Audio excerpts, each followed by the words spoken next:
would like to talk about something that Jamal and Jamie brought up earlier, that tonight, we're going to witness the presidential debates. And I happen to be a political junkie. I've collected political buttons since the 1960s. Yes, I'm that old. I have buttons from Barry Goldwater, Nixon, Carter, Mondale, and maybe I have the Midas touch. Those buttons are on my, I'm not sure yet. But today's debate, and what you hear in the media, it's more about style than substance. And what I'd like to share with you is a little bit of history. Since I am a political junkie, I have followed these debates over time, and want to share with you why it is more about style than substance. In recent time, the first major debate, which we all hear about, was the 1960 debate between Richard Nixon and John Kennedy.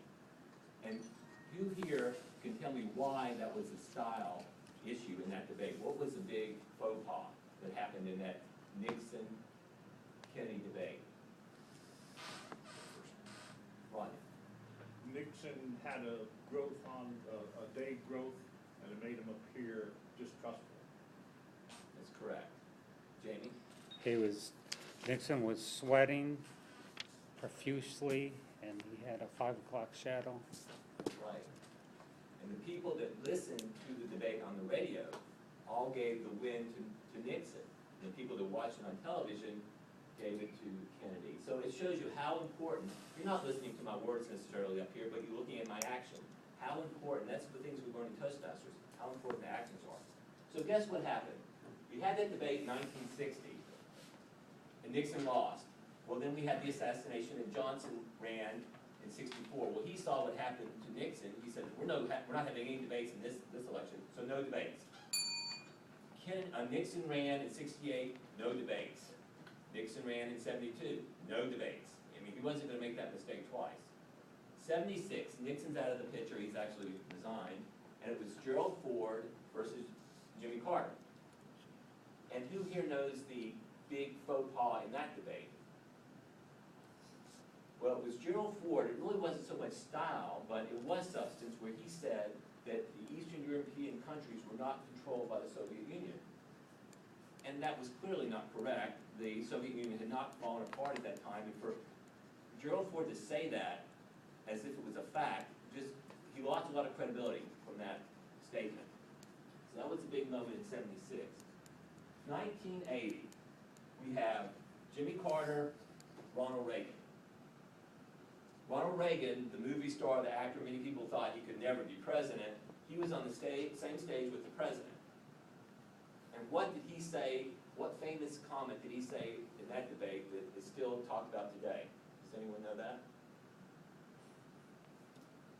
He turned to Jimmy Carter and said, "There you go again." Oh, remember yeah, that? yeah. That was the 1980 debate. Reagan won that election. Then, 84, we had Reagan going against Mondale. What unusual thing happened in that debate? Potato. No, that's quail. That's how it's spelled, potato. That's a good, yeah. Well, in that debate, people were saying Reagan's getting too old. So he turned the whole issue around and said, "Mr. Mondale, I'm not going to hold your youth and inexperience as a disadvantage in this race." So he made it look like, his wisdom would be a good thing. So that's how he changed that debate.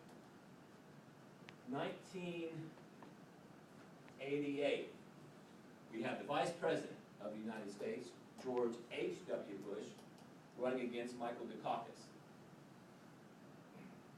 I know you weren't even born then. I don't have anything for that debate. 1992, that was a very unusual debate. What happened then? We had 3 participants: Ross Perot, Bill Clinton, and George H.W. Bush. What style event happened in that debate that we still talk about today? No, that's not my show. Charts? Was it the charts? No, that was Perot. Perot's, charts. chart, yeah. That was an interesting and unusual part. That's true. One more thing. Read my lips. No. That was at the convention. Yeah. It was this. Oh, that's right, Yeah. the time. Watch Remember the time. that? That's right. He was sure caught did. looking at his watch That's right. during the That's debate. strike against him.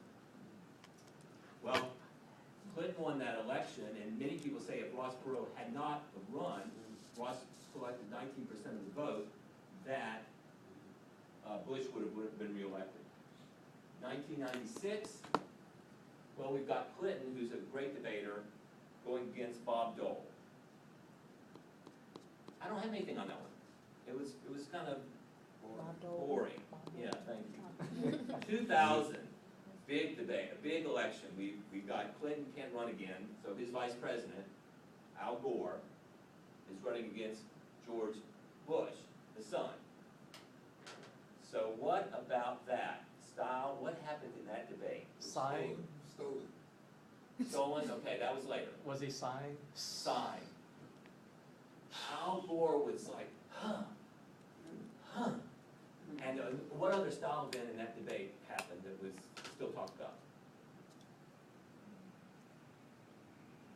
Remember Al walking over into his That's face? right, he walked in his face. And George Bush was talking at the time, Yeah. and he said, he just went like that, and then kept on going. Yeah. It was like he wasn't gonna be intimidated by it. So he definitely, was not bothered by that, and people were saying, what is with this Al Gore? Is he like a robot? Yeah. He didn't seem real.